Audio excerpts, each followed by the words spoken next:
हमारे मेंटर हैं Salman Khan sir. Picture की रिलीज को 4 दिन बचे हैं एंड मैं और राधिका तो पूरे टूट गए थे। गैलेक्सी अपार्टमेंट गए सलमान सर के पास, बोले कैसे आए हो, क्यों आए? मैंने राधिका आपको हम पिक्चर का दिखाने आए। तो कौन सी पिक्चर? हमारी पिक्चर सनम तेरी कसम 4 कब लग रही है? मैंने 4 दिन बाद आ रही। भाई 4 दिन बाद? तो he saw the film on the trailer and he said blockbuster. Ramesh ji ने कहा ये जो पिक्चर है और इसकी जहाँ सोल है, मतलब मेरे पास एक टाइटल है बहुत अच्छा, मुझे लगता है वो इसको होना चाहिए। और मैंने बोला मेरे पास टाइटल है सनम तेरी कसम। मेरे को जी टीवी वाले ने पूछा, हमारी जब भी टीआरपी डाउन होती है मैं तो सनम तेरी कसम लगा लेता हूँ, मेरी टीआरपी ऊपर चली जाती है। जब हिमेश सर ने मुझे पहला गाना दिया ना, तेरा चेहरा अरिजीत सिंह का, मैंने कहा Himesh sir this is a blockbuster song, don't you want to save it for a superstar film? मेरी पिक्चर में तो कोई है ही नहीं। देखो जी, यंगस्टर्स के लिए लव स्टोरी बना रहे हो तो यार ये क्या ही टाइटल तुम लोग ने ओके कर दिया, सनम तेरी कसम। कुछ वेस्टर्न मॉरल्स होने चाहिए कपल के। ये क्या है? लड़की फादर बोलता है मैं इसका पिंड दान कर दूंगा, दुआ बद्दुआ माँ बाप जो भी देते हैं। ये क्या बातें कर रहे हो? ये आजकल की बातें नहीं है, ये सब पुरानी बातें हैं। It's an old fashion film. See the thing is when you are launching a newcomer ना, that's a process. If you, I'll go from the top. Salman sir, if I'll tell one, Salman as a director, he's God. He's stylish, he's swag, he's everything. You come to Sunny sir, the finest spontaneous actor. Kangana को तो मतलब आप माने, वो बोलते हैं ना actor खा जाता है वाली बात जो होती है ना, एक फ्रेज है, true, she's like that. But newcomers पे जब बात आती है ना, देन इट्स अ प्रोसेस। मावरा से जुड़ा एक सवाल है, डू यू थिंक जो पाकिस्तान सेलेब्स पे जो बैन लगा है इज वर्थ? दूर जाओगे जो तुम, मर जाएंगे हम, सनम तेरी कसम हो, सनम तेरी कसम। ये गाना आजकल बहुत ट्रेंड हो रहा है और इतना ही चर्चा में बनी है ये फिल्म। मेरे साथ हैं इसके मेकर्स विनय सप्रू, जिन्होंने ना सिर्फ इस फिल्म से दर्शकों के दिलों में खास जगह बनाई है, बल्कि उन्होंने जगजीत साहब, फाल्गुनी पाठक से लेके सलमान खान और सनी देओल तक को डायरेक्ट किया है। कैसी रही उनकी जर्नी, क्या कुछ है इस फिल्म को लेके उनकी यादें, इन सारी चीज़ों के बारे में आज बात करेंगे। सर स्वागत है आपका। Thank you for having me. Sanam तेरी कसम, ये वर्ड सुनते ही सबसे पहले क्या आ रहा है जहन में? सबसे पहले ये जहन में आ रहा है कि thank you to Himesh Reshammiya ji, क्योंकि ये हमने जब पिक्चर बना ली थी, गाने रेडी हो गए थे और समवेयर हम मिडिल में पहुंचे थे, तो हमारे पास टाइटल नहीं था पिक्चर का। फिर हम हिमेश जी के साथ म्यूज़िक सिटिंग्स वगैरह करते थे, तो हिमेश जी ने कहा ये जो पिक्चर है और इसकी जहाँ सोल है, बोले मेरे पास एक टाइटल है बहुत अच्छा, मुझे लगता है वो इसको होना चाहिए। और उन्होंने बोला मेरे पास टाइटल है सनम तेरी कसम। तो मैंने कहा हिमेश सर इतना अच्छा टाइटल है, आप मुझे दे दो क्या? तो बोले कि I love this film and I love you both Radhika and Vinay and I want to give this title. तो फिर हमने कहा एंड ऐसे कुछ पैसे, बोले नथिंग। सो माने I can not be more like you said, Sanam तेरी कसम से क्या आता है, तो ये टाइटल होता ही नहीं अगर हिमेश रेशमिया जी हमको ये टाइटल नहीं देते। इस फिल्म, मतलब जब ये फिल्म बन रही थी तब इसका कुछ और नाम था, क्योंकि आपने बोला आधी फिल्म हो गई थी तब ये नाम मिला? नहीं, इन द सेंस कि हम लोग एक वर्किंग टाइटल से जब काम चालू रहता है वैसे, बट गाने बनते रहते हैं ये वो, तो एक सर्च रहती है उसकी, यू नो। तो जैसे पहला गाना जो इस पिक्चर का जो पहला गाना बना था वो था तेरा चेहरा। तो मैंने आदमी को, ये सब टाइटल अपने आप में बहुत अच्छे हैं, बट जब टाइटल सॉन्ग पे काम चल रहा था तो हमने उनको वो सीन बताया था पिक्चर का कि वो जाता है और वो उसकी फ़ोटो लगी होती है सरू की, और वो उसके फादर को बोलता है कि इसकी फ़ोटो पे हार मत चढ़ाया करो, और वो उसका हार लेके अपने गले में डालता है और बोलता है कि उसको बहुत दुख होता है। तो फिर then when I said that, तो हिमेश सर सेड मेरे को आपके टाइटल सॉन्ग की लाइन आ गई है, दूर जाओगे तुम, मर जाएंगे हम, सनम तेरी कसम, सनम तेरी कसम। And that's where we got the title song and the title and all that. हर फिल्म का कोई ना कोई ऐसा सीन या वाकया रहता है जो मेकर के दिल में रहता है। इस फिल्म का ऐसा कौन सा सीन था जो आपको बनाते हुए चैलेंजिंग रहा हो, या इमोशनल आप हो गए हो, या मल्टीपल टेक्स हुए हैं, कोई भी एक ऐसा कुछ रहा? No, I am telling you what is unforgettable as a writer, and I'll come as a director also. So we were searching for the conflict, क्या होगी इस पिक्चर की, क्यों नहीं मिल पा रहे लवर्स। तो हम लोग के यहाँ पे एक लाइब्रेरी है वहाँ पे, तो वहाँ हमारे यहाँ पे सब भागवतम है, पुराण का किताबें हैं सब। तो उसमें हमारे पास वहाँ पे शिव पुराण भी है। तो जब हम लव स्टोरी लिख रहे थे तो हम पढ़ रहे थे, तो उसमें सबसे बड़ी लव स्टोरी इस कंट्री की जो हो सकती है, महादेव की लव स्टोरी पे है। तो उसमें एक चैप्टर है शिव और सती के ऊपर। तो उसमें लिखा हुआ है कि if the wedding of the daughter is not blessed by the father then even God's wedding won't succeed. Even Mahadev की शादी पूर्ण नहीं हो पाती। पर अगर वही शादी को फादर ब्लेस कर देता है तो वो फिर एक इटर्नल शादी हो जाती है, शिव पार्वती की कहते हैं। तो हमारे यहाँ संस्कारों में, चाहे हमारे धर्म में हो चाहे क्रिश्चियनिटी में हो, हमारे यहाँ कन्यादान होता है। क्रिश्चियंस में father takes the bride to the altar. So एक पिता का जो रोल होता है वो एक बहुत अहम होता है बेटी का जिंदगी। तो हम जब कहानी लिख रहे थे तो we said we have found a conflict. I said this is the conflict that the father doesn't bless the wedding. And आपने पिक्चर देखी होगी शायद। बिल्कुल।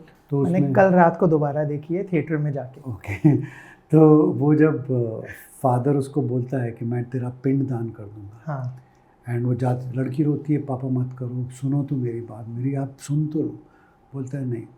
वो बोलता है, वो जाते जाते वॉचमैन को भी बोल के आता है पिंडदान के भोजन पे तुम भी आ जाना। एंड उसके सामने उसका वो लास्ट राइट परफॉर्म करता है। एंड लड़की माने उसके बाद टूट ही जाती है पूरी, तो लड़का बोलता है ऐसे थोड़ी कुछ होता है, आई एम देयर ना, I will cure you. So then she says दुआ बद्दुआ, माँ बाप जो भी देते हैं ऊपर वाला उसको ओके बोल देता है। So as a writer these were the two moments which were the defining moments of the film as a script. One, where the father does the pindan of the daughter, a live daughter. And the second, when the daughter's faith in her father, saying that दुआ बद्दुआ माँ बाप जो भी देंगे वो ऊपर वाला ओके करेगा. And the last moment which was there very close to our heart in the writer was that now when the girl was dying, the father comes on the deathbed and says ऐसा बाप भी कोई होता है क्या जो अपनी बेटी को ऐसा करता है. एंड देन वो विभूति निकालती है, मेरे को अभी आंसू आ जाता है. वो विभूति निकालती है और अपने फादर के माथे पे लगाती है. हम लोग वही सोच रहे थे कि एक लड़की अपने पिता को माफ़ कैसे करेगी, या पिता को उस ज़िंदगी को आगे ले जाने का रास्ता कहाँ से मिलेगा. As a writer we were thinking कि कैसे मिलेगा. हमने फिर एक अमिताभ बच्चन जी का एक इंटरव्यू देखा उसमें. तो वो अमिताभ बच्चन जी का इंटरव्यू था कि उन्होंने कहा कि जब मैं बहुत बीमार था, होपलेस सी सिचुएशन थी, तो मेरे पापा की, हरिवंश राय बच्चन जी की एक पोएम उन्होंने सुनाई थी उनको. उसने मुझे फिर जीने का एक रास्ता दिया. एंड वी सेड, तो वो पोएम थी, मन का हो तो अच्छा, ना हो तो और भी अच्छा, क्योंकि वो ईश्वर की मर्जी है. And daughter says this to her and says, पापा मैं तो जा रही हूँ, बट ये आपकी गलती नहीं है. ये मैं तो I'm getting emotional, but that was those are the three very defining moments of the film. As a director, the whole film was very it was a roller coaster journey. हम लोग जब भी रहते थे तो कोई शॉट ऐसा होता ही नहीं था कि हम लोग सेट पे मावरा नहीं रो रही हो, the cameraman is not crying, I am not, मैं तो अभी भी रो लेता हूँ, या राधिका जी ने, everybody on the set is हाउलिंग and crying. उस दिन जब सेट पे हम इसको शूट कर रहे थे पिक्चर को, to the date of the release of the film then and to the release of the film now, बीच के 9 साल पिक्चर सुपर हिट थी. सैटेलाइट, OTT, यूट्यूब, हर जगह इसकी एक फ़ैन बेस बन रही थी. एक लाइक ऐसा हो रहा था क्योंकि सब लोग क्या देख रहे थे. मेरे को ZTV वाले ने पूछा, हमारी जब भी TRP डाउन होती है, मैं तो सनम तेरी कसम लगा लेता हूँ, मेरी TRP ऊपर चली जाती है. म्यूजिकल्स हमारे यहाँ नहीं अच्छी करती, पर सनम तेरी कसम जब लगाता हूँ तो मैंने कहा वो क्यों होती है पता है, क्योंकि आप महादेव की कहानी देख रहे हो. उस वक्त लेकिन क्यों नहीं चली, क्या लैग किया? सी क्या हो गया था, जब मैंने ये पोस्टर फोटोशूट किया था, एंड दैट बाथ टब में जो लड़की लेटी हुई है ना, वो पोस्टर, एंड हमने गाने बनाए थे. हिमेश सर ने हमको पहला गाना वो दिया था, तेरा चेहरा, अरिजीत सिंह का. So everybody who was connected with this film, जब हिमेश सर ने मुझे पहला गाना दिया ना, तेरा चेहरा अरिजीत सिंह का, मैंने कहा Himesh sir this is a blockbuster song, don't you want to save it for a superstar film. मेरी पिक्चर में तो कोई है ही नहीं. तो जनरली क्या होता है, लोग बहुत बड़े एक्टरों के लिए अच्छे अच्छे गाने रख लेते हैं और छोटी पिक्चरों को छोटे गाने दे देते हैं। I got show you want to. He said, yeah, I love you guys. I love the film, and just take it because this story, this love story is beyond proportions. That's how it all started. And जब मैंने और राधिका जी ने गाने ख़त्म हुए, photo session हुआ और हम बैठ के जब शूटिंग पे प्री प्रॉड कर रहे थे, स्टूडियोज़ आए हमारे पास, हमें पिक्चर दे दीजिए। हमारे गाने हिट्स होते रहे हैं बहुत सारे, तो म्यूज़िकल हम बना रहे हैं, हिमेश सर हम लोग साथ में, तो उस वक्त इतने आते थे हमारे पास, तो हमने भी कहा कि ये देखो यार, एक जिगर का टुकड़ा है यार ये, और तुम्हें पता है ये क्या है, प्लीज़ इसके साथ ख्याल रखना, and I giving you on trust, मेरी पिक्चर को आप ख्याल रखना। फिर एज अ डायरेक्टर राइटर हम बिज़ी हो गए शूटिंग में इधर उधर। जब हम लौट के आए, हमने प्रमोशन शुरू हुए, यार प्रमोशन ही नहीं हो रहे। मैं हर्ष से पूछूं, मावरा से पूछूं, तुम लोग आज प्रमोशन पे क्या गए? हम तो ऑफिस गए और हम वहाँ से कुछ उस वक्त में उनका चैनल खोला था, उस पर शूट करके आए। कोई प्रमोशन नहीं, कुछ नहीं। I was like we were heartbroken. In fact हमारे मेंटर हैं सलमान खान सर, तो पिक्चर की रिलीज को 4 दिन बचे हैं, एंड मैं और राधिका तो पूरे टूट गए थे, बिल्कुल डिसअपॉइंटेड, डिसहार्टेंड। हम गैलेक्सी अपार्टमेंट गए सलमान सर के पास में। मैंने कहा, सलमान ये हमारी पिक्चर का, हम आपको मतलब कैसे आए हो, क्यों आए? मैंने राधिका, आपको हम पिक्चर का दिखाने आए। तो कौन सी पिक्चर? मैंने कहा, सलमान यार आपको हमारी पिक्चर सनम तेरी कसम चार कब लग रही है? मैंने 4 दिन बाद आ रही है। भाई 4 दिन बाद? बोले अच्छा दिखाओ। तो he saw the film on the trailer and he said blockbuster, because Salman sir, Radhika ji और मैंने कुछ 150 गाने डायरेक्ट किए होंगे, अभी भी नंबर 1 गाना मेरा है, नंबर 2 सब लुट गए वास्ते सब मेरे हैं सारे। तो but the only person we respect above us is Salman Khan. And when Salman said film blockbuster है, when Salman said film blockbuster है, we knew that we have what we believed in is correct. It cannot be wrong, and we believed in it, you know. तो he said, but तुम लोगों को तो picture कोई जानते नहीं, कोई पब्लिसिटी नहीं तुम लोगों को, nobody knows. He called his staff member, half of them knew, half of them, हाँ वो खींच मेरी फोटो गाना है, ये वो कुछ। तो इसे तुम लोग मेरे पास पहले क्यों नहीं? 1 महीने पहले आना चाहिए था तुम लोगों को मेरे पास। हम भी क्या ही बोले यार। उस वक्त हमने बोला भी था कि एक मार्केटिंग ट्रेंड है ना कि बिग बॉस पे चले जाओ तो भाई खड़े हो जाएँ तो पिक्चर ऑल इंडिया पब्लिसाइज हो जाती है। तो हमने हमारे स्टूडियो को भी बोला था कि यार एक बारी, अब सलमान सर हमारे मेंटर हैं, इसका मतलब ये थोड़ी यार छोटी बात लेके उनके पास पहुंच जाए, सर ये कर दो, you know, doesn't look nice, no, such a big man. तो हम गए नहीं, हमें क्या ही बोले, वो जिसका काम है, मार्केटिंग वालों का काम है, उनको जाना चाहिए ना पूछने। तो सलमान बोला कि आप आए क्यों नहीं मेरे पास, बिग बॉस में मैं तुम लोगों को खड़ा करता। तो इसे सलमान, हमको तो उन्होंने बोला कि एनीवे अभी, बोले तुम लोग कोई ये क्या, फिर by then that become aggressive because देवर, वो बोलते हैं ना offence is the best defence, तो वो हम पे ही वो करे थे। तो एनीवे सलमान को हमने बोला अब क्या करें, तो हमने उनको रिक्वेस्ट किया, सलमान प्लीज़ एटलीस्ट आप ट्वीट तो कर दो हमारे लिए। तो ही तो is a sweetheart, he loves us a lot, and he tweeted for us over there, and then anyway I think promotion नहीं हुआ, लैक ऑफ प्रमोशन, पता ही नहीं था किसी को। तो फर्स्ट डे ओपनिंग लगी पिक्चर को 1.25 करोड़ की, सेकंड डे भी 1.35, संडे 1.5, मंडे को तो हमने कहा यार पिक्चर तो मतलब जो लोग देख रहे हैं उनको तो अच्छी लग रही है कम से कम। तो हमने कहा चलो ठीक है यार। मंडे को फिर 1.25 करोड़ का आया कलेक्शन। तो हमने कहा यार चलो यार पिक्चर होल्ड कर रही है यार, तो अगर इसको थोड़ा सा सस्टेन करेंगे, थोड़ा सा आगे लेके जाएंगे तो पिक्चर पिकअप कर लेगी। हम तो हमारे स्टूडियो के ऑफिस गए, ये हो गए, हमने बोला पिक्चर 1.25 करोड़ स्टे कर रही है सर, कुछ तो कर दो सर। तो वहाँ तो मातम छा गया था, अरे पिक्चर 1.25 करोड़ स्टे कर रही, क्या बात क्या है, अरे फ़ोन लगाओ यार, क्या, अरे यार अरे। तो उनका कुछ काउंटर ऑफेंसिव शुरू हो गए तो पिक्चर को गिराने के लिए पूरा, किनका मार्केटिंग या हाँ जो भी लोग कर रहे थे हमारा उसका, तो उनका, तो it was like a complete betrayal बोलते हैं ना जिसको। एक हम लोग क्या, हम तो क्रिएटिव लोग हैं, हम तो फेथ ही कर सकते हैं ना, और फेथ पे दुनिया चलती है सारी। It was a complete betrayal of the whole thing, you no.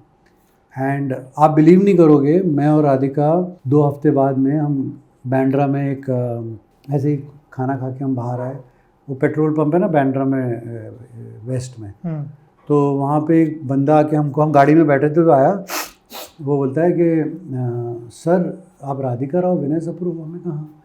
Sir मैं जेम थे गेटी गैलेक्सी का वो गेट कीपर हूँ जो टिकटें दिखाता हूँ। आपकी पिक्चर 10 हफ्ते से चल रही है हमारे वहाँ पे, और आप से मैं बोलना चाह रहा था थोड़ा सा पुश करो ना सर, तो हमारी जेम से निकल के गैलेक्सी में आ जाएगी सर, बड़े थिएटर में आ जाएगी वो। Anyway it just didn't happen and all. Second part कब आ रहा है थिएटर में? सेकंड पार्ट का ऐसा है कि मैंने आपको कहा ना कि कहानी वो is so deep and it is so part of the culture and the value system and all that. So that tale was so big and epic, na, that when we were writing the first part, we wrote the second part also. Yeah. Okay. So we had written the second part at that time also, because it was such a big tale, and we were so confident that this tale cannot fail. It has to work. It will work. So we wrote the film at second part at that time only. तो इसीलिए अगर आप picture देखेंगे तो last shot है उसका, वो पेड़ के पास खड़ा है और उससे बात कर रहा है और उसकी आवाज़ आती है उसको, और वो और फिर वो उसको बोलता है मैंने आज पहला केस जीता है, तुम होती तो मना करती कि तुम शैम्पेन मैंने पीना छोड़ दिया बट कभी कभी पी लेती। ये सेकंड पार्ट का शुरुआत हो रहा है। जब ये फिल्म आप लिख रहे थे, आपने बोला 90 पन्नों का पूरा ड्राफ्ट तैयार किया, कास्टिंग क्या जहन में चल रही थी? पहले ही तय कर लिया था कि हर्ष और मावरा लोगे, या इनको अप्रोच किया, या ओरिजिनल चॉइस कोई और थे? मतलब कास्टिंग प्रोसेस कैसा रहा फिल्म? सी एक्चुअली क्या होता है ना, हमारा एक आज is a very meritorious project. हम सलमान सर के साथ भी काम करते हैं, हमने सनी सर, कंगना, इन सब सुपरस्टार्स के साथ भी काम किया, पर सनम तेरी कसम के टाइम पे वी वर वेरी क्लियर कि हमको न्यू बॉय न्यू गर्ल करना है, ये हमारा क्लियर था। अब ठीक है हमको बजट्स कम मिलेंगे, हमने कहा डजंट मैटर, वी नीड सरू which has to be innocent, absolutely like a flower, absolutely not corrupted, and nobody has seen her before or after. So we wanted newcomers. Casting process शुरू हुआ, around 6 months चला, तो उसके बाद मैंने कहीं पढ़ा, मावरा भी अपने किसी ने बोली थी कि मेरे से पहले 200 लड़कियां सर और मैम ने ऑडिशन की थी, और क्योंकि मैं रोती बहुत अच्छा थी इसलिए मुझे लिया गया। बट हमने आइडिया क्या होता है कि उसको अब हम ये बात कर रहे हैं कि ये एज अ राइटर कि ये कहानी किस पे बेस्ड है, इसका विजन क्या है, इसका सार क्या है, स्रोत क्या है, हाँ वो क्या है। तो उस वक्त तो एक्टरों को ये बोला नहीं जाता है, एक्टरों को तो स्क्रिप्ट दी जाती है कि उसके बाद में हम प्रोफाइल। तो अब हम ये कह रहे हैं कि ये कहानी वहाँ से है, बट तो रोती तो अच्छा थी और दिखती भी अच्छा थी रोते हुए, but the Mawra is the purest soul. I have, Radhika ji और मैंने इससे प्योर सोल नहीं देखी कभी, इनोसेंट एंड हाउ, एंड जो वो सरू है ना वो वही है। मावरा से बात होती है अभी भी या नहीं होती है? हाँ, अभी उस दिन मेरे को बोलती है, उस दिन मेरे को एक उसने क्लिप भेजा, कहाँ पे वो थी, नॉर्थ वेस्ट फ्रंटियर प्रोविंस में कहीं ऊपर पहाड़ों में कोई शूटिंग कर रही है, तो मेरे को क्लिप भेजा, सर आप देखो ये क्या है, तो शी शॉट एवरीथिंग। तो वेटर उसको रात में खाना ला के दे रहा है और वो गा रहा है खींच मेरी फोटो, उधर खींच मेरी फोटो, और वो उसका, तो she sending me the clip Mawra, it is pain. हम से कोई somebody was telling me other day कि he was with some Indonesians and in some Philippines and all that, it's like there because जो culture है ना, the value system which is there ना, जब हम लोग कहानी बना रहे थे तो हम देखो जी यंगस्टर्स के लिए लव स्टोरी बना रहे हो तो यार ये क्या ही टाइटल तुम लोग ने ओके कर दिया, सनम तेरी कसम, कहाँ डायलॉग उसमें टाइटल में थोड़ी इंग्लिश होनी चाहिए यार, फिर कुछ वेस्टर्न मॉरल्स होने चाहिए कपल के, ये क्या है, लड़की फादर बोलता है मैं इसका पिंड दान कर दूंगा, दुआ बदुआ माँ बाप जो भी देते हैं, ये क्या बातें कर रहे हो, ये आजकल की बातें नहीं हैं, ये सब पुरानी बातें हैं, ये ओल्ड फैशन फिल्म, ये जो बीच के जो लॉट होते हैं। हम लोग भी इस उसमें थे कि ये क्या सिनेमा की लोग बाग जो फिल्म मेकर्स हैं उनको क्या ही समझ है, और बीच में गाने भी आउट ऑफ फैशन हो गए थे, पिक्चरों में गाने नहीं डालते हैं नॉन फिल्म, तो ये सब जो एक सिनेमा का एक डायरेक्शन कुछ और ले लिया था, जो कि जबकि हमारी सिनेमा फ्रॉम टाइम इमेमोरियल गाने, इंडियन मॉरल्स, वैल्यू सिस्टम, गानों के बिना तो हमारी फिल्में अधूरी हैं, बट बीच में तो गाने ही बंद हो गए थे, गाने क्या करें, तो वो एक बड़ा ही इनकम्प्लीट सा फेज था। बट वहाँ से मावरा से जुड़ा एक सवाल है, डू यू थिंक जो पाकिस्तान सेलेब्स पे जो बैन लगा है is worth is okay, is justified. See, I don't want to comment on political things, you know. वो तो वो जिन लोगों ने किया है, I'm sure वो सब अपने आप में एक मुद्दे हैं, वो सही होंगे क्यों किया है उन्होंने, जिन लोगों ने किया है बिकॉज एन ऑफिशियल बैंड. एक लव स्टोरी ये, एक लव स्टोरी ये, लकी. क्या था जब इसको बना रहे थे? सलमान, स्नेहा, इसका क्या कास्टिंग था? सलमान भाई इजीली मान गए, नहीं माने? इसका कौन सा मेमोरेबल सीन है? या उस वक्त बहुत चल रहा था ना ऐश्वर्या की लुक अलाइक. सी, सलमान सर का मैं क्या बोलूँ, you know, he is such a generous man, he is a mentor. And किसी भी न्यू डायरेक्टर के लिए, और हम लोग खासतौर से, हम तो आउटसाइडर्स कहा जाता है ना, जैसे हम तो फर्स्ट जनरेशन है, हमारे पापा तो ये नहीं करते थे, या नहीं राधिका जी के फिल्म स्कूल से आए हैं ये वो. And when a superstar like Salman sir agrees to work with you, it's a momentous, life changing moment for any director और राइटर. तो हम गाने करते थे बहुत सारे. ये हमारा आखिरी गाना उस वक्त शायद वही Asha Bhosle ji, Pankaj Udhas, Falguni Pathak, Jagjit Singh, to the remixes सारे, कलियों का चमन, ये वो सब. हम लोग भी अभी का गाने थोड़े पिक्चर बनाते हैं, तो हमने कहानी लिखी. उस वक़्त एक 2-in-1 आता था डब्बा, उसमें कैसेट डालने वाला. हाँ. तो 2-in-1 अपना लिया, अपने गानों के रेफरेंसेस लिए और अपनी स्क्रिप्ट पकड़ के हम जान लगे इधर उधर. तो हमने सोहेल को फ़ोन किया कि सोहेल यार हमारी सुन लो कहानी थोड़ी सी. तो उसने बोला ब्रदर आजा, गैलेक्सी में आजा, मैं फर्स्ट फ्लोर पे हूँ, वहाँ सुन लूँगा. तो हम गैलेक्सी जा रहे थे अपना डब्बा लेके हाथ में. तो नीचे सलमान नीचे ही रहते हैं ना वहाँ पे, तो नीचे सलमान मिल गया हमको. तो हमने कहा कि हाँ यार राधिका मैंने वेरी भाई, तो हम सोहेल को आए कहानी सुनाने. तो कम इन.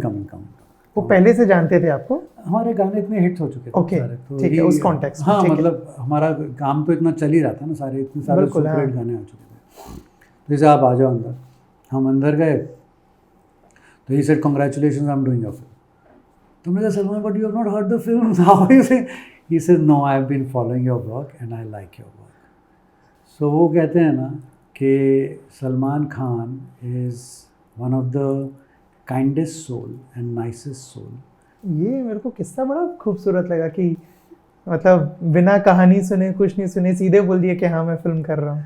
या because he used to like our work a lot. मैंने पायले छनकाई, हाँ, that Falguni Pathak, that puppet song, जी, that was his favourite. And of course याद पिया की आने लगी, then so many we did, Jagjit Sahab, Pankaj Udhas, और वो तो फिल्म. हाँ, that song also was his favourite. आहिस्ता कीजिए बातें धड़कने कोई सुन रहा हो, where we introduce Sameera Reddy, that. Then there is one more song in which we introduce Shahid Kapoor, that was also his favourite. आँखों में तेरा ही चेहरा, दैट. नेहा की कास्टिंग भी ऐसी रैंडमली हुई या उनको कैसे चुना, उनको कैसे ढूंढा? और वह सलमान के कुछ ऐसे था कि न्यू चेहरा क्यों ले रहे हो, या कोई एस्टेब्लिश एक्टर ले लो? मतलब स्नेहा की कास्टिंग का सीन. नहीं, Sneha was, we always wanted to have a new girl.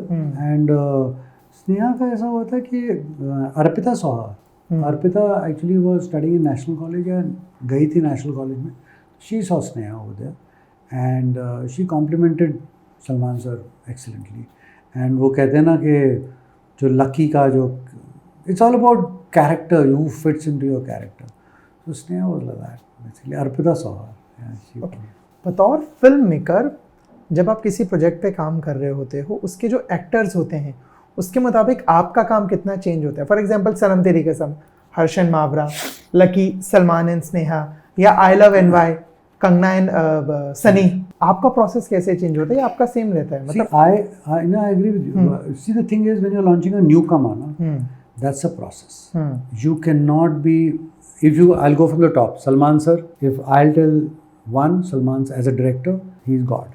He's stylish, he's swag, he's everything. You come to Sunny sir, the finest spontaneous actor. There is nobody who can touch him as a spontaneity. Okay. There is no rehearsals, there is nothing, scene given, he comes, performs, and brilliance. Kangana is outstanding. Kangana को तो मतलब आप माने, वो बोलते हैं ना actor खा जाता है वाली बात जो होती है ना, एक फ्रेज है, she is like that. She is amazing. हम क्या ही उसको बोले, coming prepared on the set, scene पढ़ के आना घर से, रेडी होके आना, और जो परफॉर्मेंस देना, उफ, outstanding, devoted, dedicated to her work, you know, but newcomers पे जब बात आती है ना, then it's a process, then it's a workshops. I don't think many directors have introduced newcomers as much as we have introduced. True. हमने हमारे गानों से शुरू किया था. मेरे पहले गाने में भी इंट्रोड्यूस अर्जुन रामपाल, देन मलाइका अरोरा इन गुड़मालो इश्क मिटा, शाहिद कपूर इन आँखों में, आयशा टाकिया इन चूनर उड़ उड़ जाए, देन त्रिशा कृष्णन साउथ की, उसको, देन टू ध्वनि भानुशाली अभी हमने इंट्रोड्यूस की थी. Then it is workshops. Then we have to design scenes, design things around their personality. So obviously, so newcomers के साथ क्या होता है ना, you have to give them referencing, give them thing, and you can't be compulsory. You can't force them and say, अच्छा ये choreography ऐसी हुई है, अब ऐसे करो. That cannot happen. Newcomers का you have to design everything around their personalities. You have to then, so that is why, I'm not saying big, but that is why, if you'll see how we have introduced Inder and Saru, they have done so much of work after and before, but this is their landmark for their career also. Ab, how many directors are ready to go through this drill is anybody's guess, because they will, because it's a task. But if you do it right, then you come out with something like Sanam Teri Kasam, which even after 9 years. इस बातचीत का आखिरी सवाल मैं पूछना चाहूँगा. हमारी team की साथी हैं ग्रेनेल, उन्होंने भी हर्षवर्धन से बात करी थी, इंटरव्यू किया था, तो उन्होंने कास्टिंग को लेके एक चीज़ बताई थी. एंड हर्षवर्धन सेड कि मैं फर्स्ट चॉइस नहीं था, इसके पीछे एक बड़ी दिलचस्प कहानी है और वो आपको विनय जी बताएंगे. तो क्या है वो कहानी जहाँ उन्होंने हमको ऐसे लूप में छोड़ दिया, आप बता दीजिए. हमने एक और लड़के को फाइनल किया था. तो और like I said, new commerce का एक प्रोसेस होता है, वर्कशॉप्स, रिहर्सल्स, फाइट, डांस, ये वो सब, and particularly the workshops, you know, which directors workshops, you know. 3 महीने हो गए. अब हमारा कल शूटिंग है महबूब स्टूडियो में, फोटो सेशन. वो जो सीन है ना, वो बाथटब में लेटी हुई है यार, we have a shoot, that पूरी फोटो शूट है, and this boy is not happening. And we knew he is not our Inder. वो भी कोई नया चेहरा था या नहीं established है? नहीं, नया लड़का. We say he is not, अब establish हो गया, but तब की बात कर रहे हैं. तो we said this is not our Inder, हाँ, तो we have to. And ma'am Radhika ma'am saw in some newspaper of Hyderabad के कोई एक छोटी सी क्लिप देखी, तो हमने अपने AD को बोला इसको बुलाओ ऑडिशन के लिए. So then we called him for audition. और यही सीन का ऑडिशन किया. ये audition this seen only, T shirt उतारने वाला, एंड ये वाला लिफ्ट का सीन ऑडिशन किया था. And yes, he was magic, and he said yes, he is our Inder. And चलो नेक्स्ट डे फोटो शूट है, तो he was also like, it was like all happening in like thing. तो if you will see that poster of bathtub वाला जो है, there is, he is wearing a shirt because there is no tattoos. His look in the film is this. If ideally we would have taken the poster with tattoos and all that, because that was his look in the film. But it was just done a day before the shoot, so we couldn't tell him कि तेरा ये है. But so that he's wearing a shirt. So yes, he was finalized just a day before the shoot. But like I was talking to a very senior person the other day, and he said, when destiny meets talent, then it's destiny meets talents. True. That way. So thank you so much Vinay for all this baatcheet, and as a fan, as a critic, as a darshak, I am like so excited for part 2, and I really hope वो बहुत जल्दी आ जाए. उसके लिए हमें इतना लंबा इंतज़ार ना करना पड़े कि दर्शक वापस पूरा मुहिम चलाएं, ट्रेंड करें, आपको कॉल्स मैसेजेस आएँ. नहीं, इसीलिए मैंने कह दिया कि स्क्रिप्ट रेडी है. स्क्रिप्ट पिछले 9 साल से रेडी है. कुछ तो ऐसे वो जला के छोड़ दिया आपने हम लोगों को. मैंने बताया ना, वो पेड़, वो बात सरू से, और वो उसका कहना कि मैं एक सरू वापस आ रही, कुछ फ्लैशबैक वाला जैसा कुछ है या नई एक्ट्रेस. अब इसके लिए तो वेट करेंगे. इसके लिए तो वेट करेंगे. बट या that's the starting point of the film, and of course तेरा जाना जैसे बदो. ठीक है, थैंक यू सो मच हमारे साथ जुड़ने के लिए और इस बातचीत के लिए. Absolute pleasure. Thank you for having me. Hi, I'm Vinay Sapru, and you're watching me on Bollywood Bubble. है।